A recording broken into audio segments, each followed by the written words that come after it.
پیر ارچھی جا جب عید کی نماز ہوتی تو آپ پر ایک عجیب رقت و ایک تواضع اور ایک رونے کی کیفیت طاری ہو جاتی. جب امام صاحب خطبہ ارشاد فرمایا کرتے تھے الوداع الوداع لشہر رمضان، تو آپ مبارک زار و قطار رویا کرتے ہوتے تھے، اتنا رویا کرتے ہوتے، ایک رقت ہوتی تھی، سارے سالکین بھی ان کے ساتھ جو ہے وہ روتے رہتے تھے. آپ مبارک پر یہ کیفیت ہو جاتی.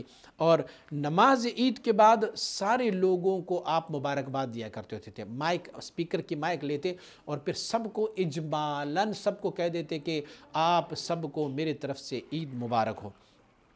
اور جب دعا ہوتی عید کی نماز کے بعد دعا ہوتی تو دعا کے بعد آپ مبارک جو ہے نا وہ سب کے ساتھ عید مل لیتے اور سب کے ساتھ مصافحہ کر لیتے.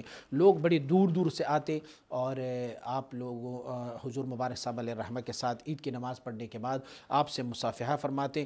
آپ پھر اپنی اولاد کو، اپنی اہل بیت کو پھر عیدی بھی دیا کرتے ہوتے تھے.